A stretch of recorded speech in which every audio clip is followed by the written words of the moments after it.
What's going on, my man? Gary V here, and today we're going to be talking about NFTs. Oh wait, that was last year. Today we're going to be talking about media buying on TikTok and Facebook. And I absolutely love these platforms. I made my first $50 million on these. So we're going to be talking about how to scale to $1 million a month. And if you're not there yet, frankly, you should move back in with your parents, start eating shit, and going to garage sales and grinding, because that's how I made my first $50 quadrillion.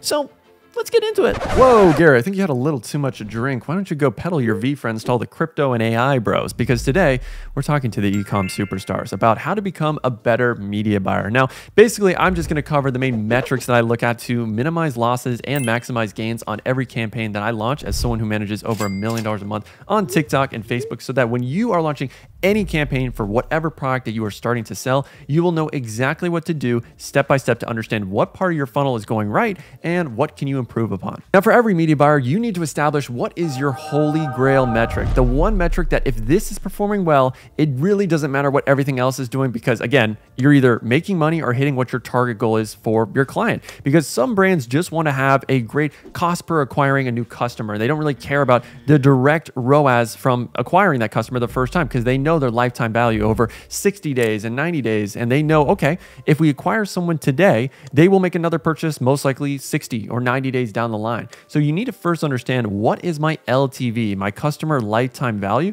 Because let's say, for instance, every time we acquire a customer, on average, they buy twice. So let's say the average person buys 2 times and their average order value is typically $75 per purchase. So if we first acquire that customer for, let's say, $50 of ad spend, they spend $75, and our cost of goods to fulfill that $75 is $25 of product. That means we have completely broken even on that first purchase, because it cost us $50 to acquire, $25 to fulfill, and we got $75 for our products. But if you have a good repeating customer rate, then that person will most likely buy a second time within 60 to 90 days, spend another $75 that will cost you $25 of goods, but that's $50 of pure profit. And over the lifetime of that customer, that means they ordered twice, which was $150 of goods, and you made $50 of profit, all things considered. So you shouldn't actually spend just $50 to acquire that customer, because you know, even if I spend, let's say, $75 of ad spend to acquire them, and they spend $75 the first time, sure, I probably lose that $25, that is the cost of goods, but the next time they purchase, I'm gonna make back my money and more. So I'm able to spend more money than other businesses because my lifetime value is better, and whoever can spend more money to acquire a customer is always gonna win on every single platform. So for a lot of e-commerce brands, ROAS really isn't the big thing, because again, that only shows you for that first purchase. It's more about the lifetime value of things. But if you're a dropshipping brand, let's say, and you know you're 100% all in on just getting that first sale because you know the repeat customer rate is not great, then yeah, you might want to look at things like your break-even ROAS and your break-even cost per purchase, which we will talk about calculating right now. So to calculate your break-even cost per purchase, it's really simple. Let's say the average order value in your store is $30 and the cost to fulfill those $30 worth of goods is $5. So that means your break-even cost per purchase to acquire a customer is $25, because that means you just basically break even. You don't make anything, you don't lose anything either. It's a pretty good gamble if you ask me. But let's say you want to get a 20% margin. Well, if you have a calculator like this, which I could link down below if you leave a like, comment, and subscribe, then you can see right here, when I plug in this number, we go over here and our target KPI would actually be $18.13. Now, with this calculator, it also factors in things like obviously taxes and Shopify fees, because that's also what you have to consider. So I would try to put that into your calculations, because usually that's going to be around 3% of every sale. Now, the most important ad metric for scaling your e-commerce campaigns for me is always going to be your break-even cost per purchase, because with ROAS, it can be very misleading, where let's say you have one audience that has only one purchase over a couple of days, but it was some DJ Khaled big baller spending $1,000. So the return on ad spend, let's say you spent 100, was a 10x ROAS. But then you have another ad group which actually got 10 different purchases of $50 to $60. And while the ROAS might be only a 5 or 6 compared to the one that was at a 10, it's way more consistent. And over the long haul, I always want to be scaling my ad groups that have consistently gotten me purchases below my break-even cost per purchase, and ideally, obviously, hitting whatever my profit margin goal is. And with this campaign right here, you can actually see how ROAS can be a little bit misleading when determining if an ad group is consistent and you can scale it. Because with this ad group right here, it got 13 purchases, the cost per purchase was $18, and it had a ROAS of 1.74, which isn't that bad. So let's say my break-even cost per purchase is $19 or $20. That means I am making a little bit of money here. And then when we see this ad group right here, here, it actually has around half the amount of purchases. The cost per purchase is $20.10, which would be above my break-even cost per purchase. So I'm actually losing money, but the return on ad spend is 1.8. So yeah, some people did spend more money. Maybe I spent more budget on this specific ad group and made that mistake. But you can see here how cost per purchase, break-even, that is the main goal for me. Now, before we get into the very complex breakdown of all the analytics that I look at, I really want you to understand and get this one takeaway, which is your ad account is unique, meaning there is no one size fits all strategy that you're going to learn from my videos or any other person that makes media buying videos that will work specifically for your account, because you might have an account that specifically works only with ABO or CBO or bid caps. So really, I would say the best media buying philosophy and mindset you should have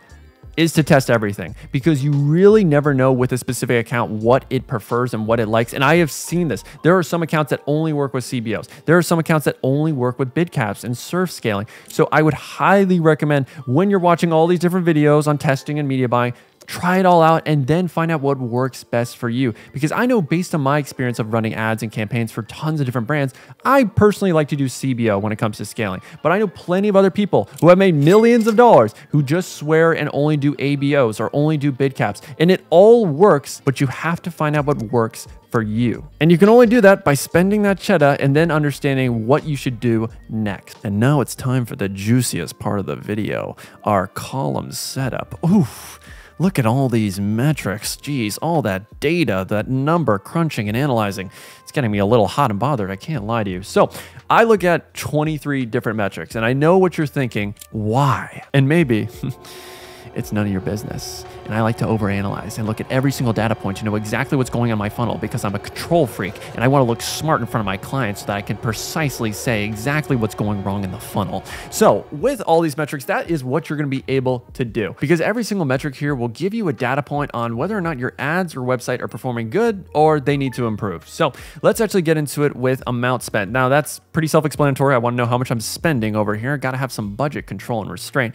And then the next thing, I put the most important things in the front, which is going to be my cost per purchase, because that's the first metric I look at. Then obviously, what's the total amount of purchases? What's my ROAS in general? And I look at purchases obviously to see some consistency, because I don't scale any ad groups that don't at least typically have multiple purchases. I'm talking 5+ in most cases. And obviously with return on ad spend, you could look at it if you want to understand, okay, what's my break-even return on ad spend, which for a product that we're selling for $30 and it costs us $5, that's about, if we go back to the calculator, a 1.24. So anything above a 1.24 we know is also profitable. So if we scroll to the right, what are these other metrics? So frequency tells us if our ad is fatiguing, because this tells you how often is your ad being seen. Now you typically want this number to be below 1.4, 1.3, because that means your ad is constantly being seen by new people. But if this number is above 2, 3, 4, and obviously with a retargeting campaign, that's normal and you want that to happen. But for a broad campaign that's cold traffic, then this is an issue if you're noticing an ad is starting to pick up in frequency. Now, when it comes to our ad, obviously we want people to click. And for me, I look at unique link clicks and unique CTR. And the difference between that and a regular link click is I could have someone who sees my ad and then they click it one time, go to my website. And then they may go and click it again and go to my website. And that counts as 2 link clicks, but with unique link clicks, that only counts as 1 because it's one person. And for me, that's what I personally like to do. Now, before we get into the rest of the video, if you do have an e-commerce brand that you're looking to scale to 6 figures a month on TikTok and Facebook, then have my agency personally manage your ad account on both platforms, and also, most importantly, handle making high converting performance-based UGC, GIFs, carousel ads that will help transform and scale your brand profitably and consistently on the 2 major platforms. So if you're interested in having your creatives and media buying fully optimized and handled for you so that you can focus your time on other things to scale your business, then book a call down below and we'll see if we're the right fit to scale your brand. So unique CTR is the percentage of people that see my ad that actually click onto my website. And typically I want this to be above 1.2, 1.5, around that region. Obviously, depending on your CPM, if it's higher, you want your CTR to be higher naturally. And if it's lower, you can definitely have a CTR in the 0.9, 0.8s because you're still getting good traffic. Now with cost per unique link click, I ideally want this to be below 70 cents in most cases. Now this depends on your funnel, because if you know with your website for every visitor that you get, you make $2 back or $3 back, then obviously you can spend more money. You could spend $1, $1.50 to get a link click. But if you're a brand and when you look at, okay, for every visitor, I only make 60 cents, which is most dropshipping brands that don't have a well-optimized funnel, very low AOV and low conversion rates, which makes it very hard to scale with paid ads. So let's say you make only 60 cents, then that means obviously the unique link click has to be 20 cents, 30 cents at the highest if you're really going to try to scale. Now, the next two metrics I have are custom metrics. So if you actually go into your columns just like this, you can actually do a custom metric where, let's say for instance, you want to do hook rate, you would do the number of impressions divided by 3-second video plays. So that's exactly what I have right here, 3-second video plays divided by impressions. And typically I want this hook rate to be above 25 to 30% on Facebook. And on TikTok, I usually want this to be above 45 to 50%. And hook rate is just a good barometer on how good is that intro clip, because if people are dropping off and they're not even watching the first 3 seconds, this metric will tell you, which means, okay, maybe my ad actually is good, but that hook isn't interesting enough. So we have to change out the visual. Maybe it's the actual text that we have on screen. There's something clearly wrong, because in general, we should be able to attract at least 25 to 30% of people to watch the next clip of our ad. Now, we can also see hold rate, and this is the percentage of people that see your first 3 seconds that then complete your ad. So through plays divided by 3-second video plays. Now for this, I usually want this to be above 20%. That is really, really solid if you can get it above 20%. 15% is also pretty decent, but I would say anything below that is something that is clearly an issue. So you might want to break down your ad by video views at 25% versus 50% versus 75% to see where is that drop off? What is that clip that people clearly are not interested in watching? Because when you actually just have these two metrics, you still can't really determine if it was a middle clip, if it was a clip near the beginning or end, if you're analyzing it. Now, CPM, I hardly look at. I mean, on TikTok, I'd ideally want this to be below $10 to $12 on average. Facebook, it's going to be a little bit higher, 20 to 25, I would say. So if you're above that, then I would consider broadening your audience. And that's why whenever I test a product, which you can watch the full video right here, I only do broad on both platforms, because I just know for me,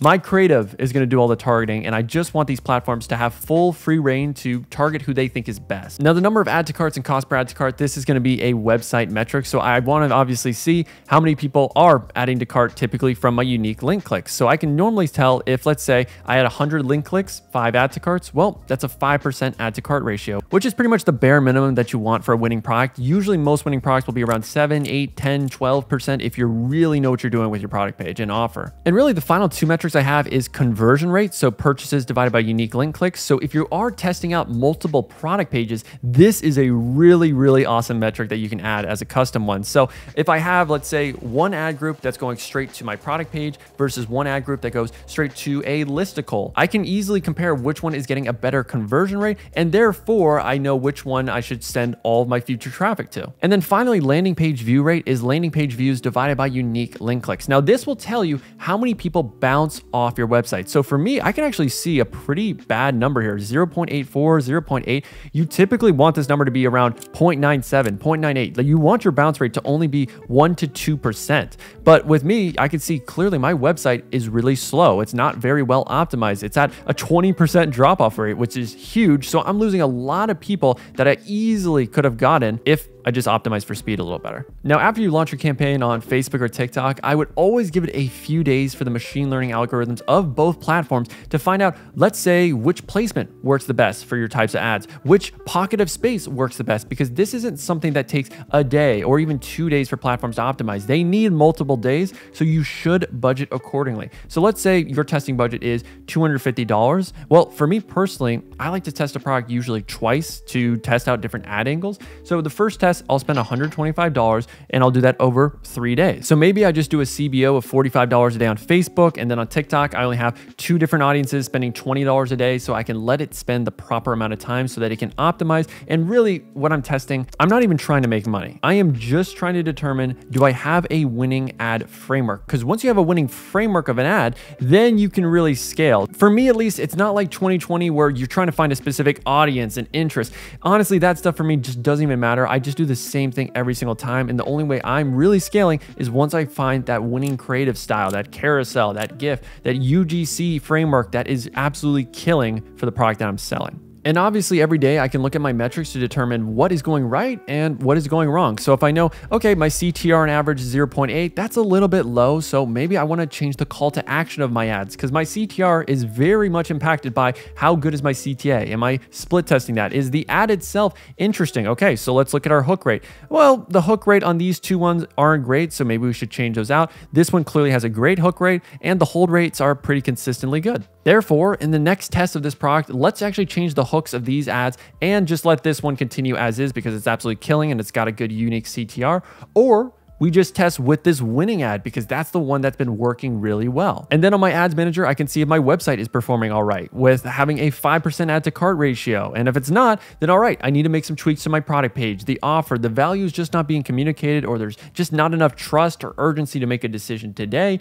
Or I see here that my landing page view rate is pretty low. It's in the 0.8s, it's in the 0.91, 0.92s. So clearly I need to get my website optimized for speed. Now I'll have a dedicated video to scaling, but obviously you're just trying to cut the losses, minimize the losses after a few days of giving it a chance to spend and optimize. And hey, if it's not working and it's not hitting the metrics that you need to hit, obviously cut your losses at the ad level, cut your losses on the ad group level, and just leave the things on that are below your break-even cost per purchase, and then start bumping up the budget. Do some vertical scaling. So for me, when I do CBOs, I'll bump it up from 50 to 100, then 100 to 200, 200 to 400. And I might just only have that one really good winning audience inside of there, but I can also start throwing in other audiences that have other ad angles inside of them. So that way I can see if I can beat my current best performer. And that's the right mindset you need to have if you're going to scale to $1,000 a day, $5,000 a day, $10,000 a day. You can't just bank on your winning ad carrying you to millionaire status forever. It will die down. It will get tired. So you have to constantly be having